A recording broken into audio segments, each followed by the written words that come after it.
Thank you all for coming out tonight.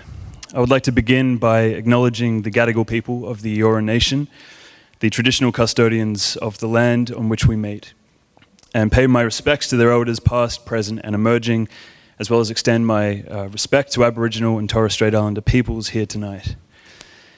Welcome to this evening's presentation of James Boyd-Hoare's Rite of Passage. My name is Jackson and I'll be your host for this evening's performance. For those of you that maybe don't know me, James and I share a particularly unique bond. I was his year 6 buddy. That's right. At the age of 5, James looked up to me to provide him with all the earthly wisdom that I had gained in my 12 years of life. And in the years since, James became like a little brother to me. And I had the great pleasure of becoming close with James's parents, Sandra and Warwick. Now, almost 17 years later, I am incredibly lucky to consider James a close creative collaborator, and I am truly proud to say you're all in for a real treat this evening. Rite of Passage is a showcase of James's progression as an artist and is really the culmination of a deep love of classical composition and a drive to experiment and discover new modes of expression through contemporary electronic music. Over the course of the evening, you'll witness a merging of these two different aspects of James's practice in a way that I can only really describe as moving, profound, and full of personal meaning. So without further ado, I would like to introduce to the stage my little brother, my buddy, James Boyd-Hoare.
James's next composition is titled Solos and will feature accompaniment on cello.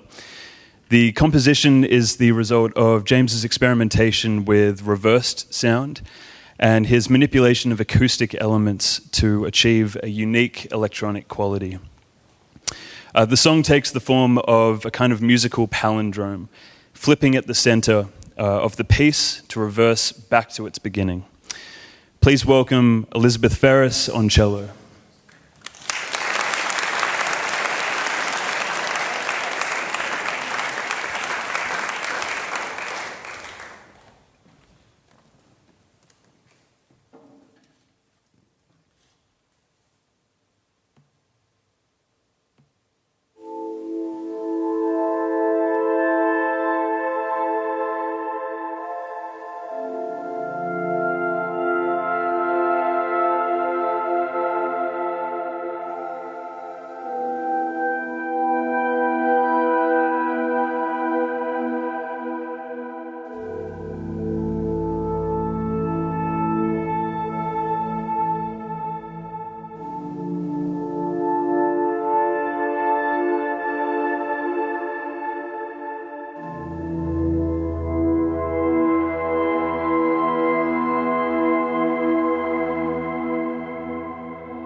The next two compositions, Breathe and Relentless, both reflect a push and a pull between the constant onslaught of activity in our lives and the quiet moments that ground us. They're a reminder to take a second to breathe and to experience the kind of curious beauty of the little things in our bizarre world. The swaying of trees, a freshly made bed, the way people inexplicably wave at you whenever they're on a boat, when your dog puts his head on your lap and deeply exhales as if, they're really doing it tough. Relentless, in particular, was inspired by James's collaboration with filmmaker Anna Cockrell. Hey, Anna. And is an evolution of his experiences scoring for film. Joining us this evening, help me welcome to the stage Sierra Sharman and Selwood Hardiker as first and second violin, and later, Jonathan Bruhl on viola and Harry Young on double bass will be joining us for Relentless. Give it up.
Wow, a big thank you to the quintet, but don't worry, you'll be hearing more from them later.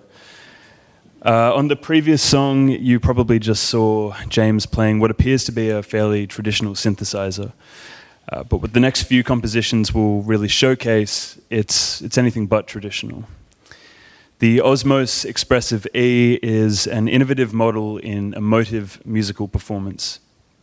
The Osmose provides a more sophisticated and musically potent level of touch sensitivity when playing synthesized piano, with a feeling of in-the-moment immediacy that can honestly be breathtaking.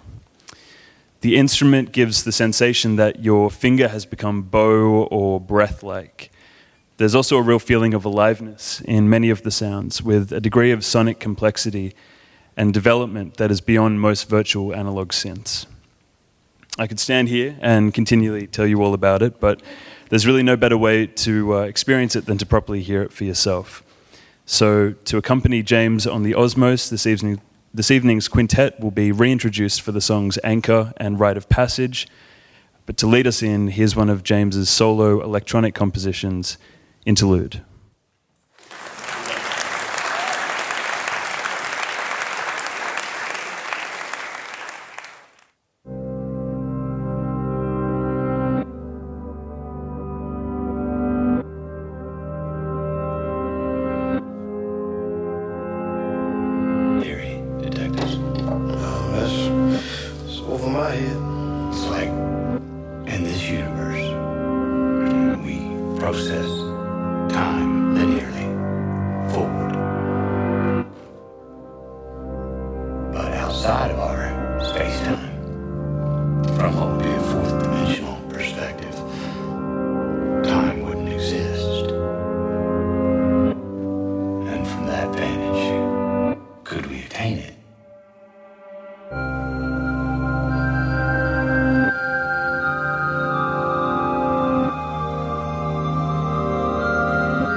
Wow.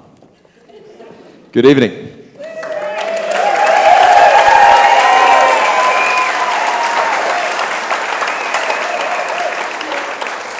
Before I start yapping on, I would just like to say, could we make a huge applause for our amazing ensemble?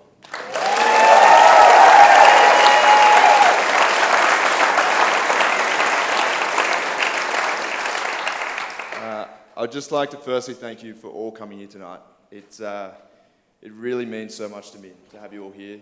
This is the first showing of this album and the first presenting of this album, and it means the world to have you all here.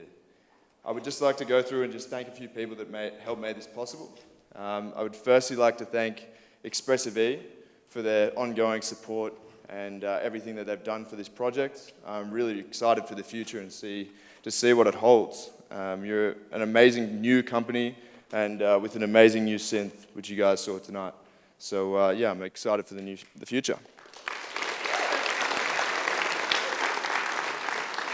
Secondly, I would like to thank Hugo Bitter and Mia Shermer, who were filming this whole night, which is just amazing, on multiple cameras. So please put your hands together. I would then like to thank all of the people who looked after me at the Conservatorium, all my amazing mentors who I learned so much from at the Conservatorium, and I'm truly, truly grateful. To single out a few, the amazing Alison Cole, please, wherever you are, thank you so much for everything that you did. And to the amazing Ella Masons, thank you so much for believing in me in this project. I would then like to say a thank you to the Conservatorium of Music. It's been an amazing experience being able to use the venues and have the whole team and crew on board. So thank you guys so much. I've got two more. I'm sorry. Second last, I would just like to thank Jackson Perryman for coming out here. He was an amazing host, so please give it up for him.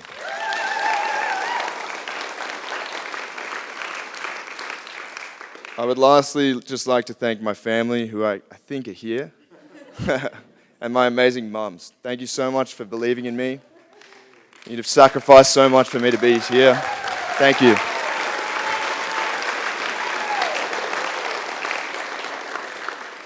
We are heading down to Opera Bar after. It would be great to see you all there.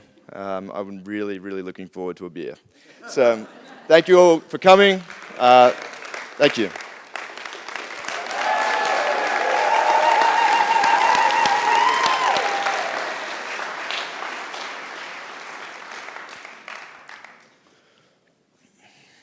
This final piece I wrote at the start of the year, and it was for no reason really. But as I started to write it, it really came about that it meant a lot to me because I was expressing a lot into this short little piece and this short motif and theme that you'll hear. It's for solo piano, and it's a tribute to my father, who passed away in 2021. Dad taught me everything I knew and everything I now know about music. He was an amazing inspiration to me and my family, and we're very sad to see him go, but he had an amazing innings. I'll tell you a quick story. He used to sit on the couch watching the TV. He used to watch a lot of TV. And he'd sit on the couch and be just staring, watching the cricket or the golf. And I'd be there in the living room, and the piano would be in the living room. We had this amazing grand piano in our living room. And I'd be composing or improvising or something like that. And I remember I would always seek for validation of Dad. Dad had an amazing year and knew when something sounded good. So as I would finish up playing something, or I'd think I'd got somewhere, I would look over the piano thing, and he would either keep staring at the TV, or he would give me this look of approval, like, yeah, that's a good one. So when writing this piece, I knew it meant something because in my mind I was imagining him looking over and giving me that look. So I present to you With You All the Way. Thank you guys for coming.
you.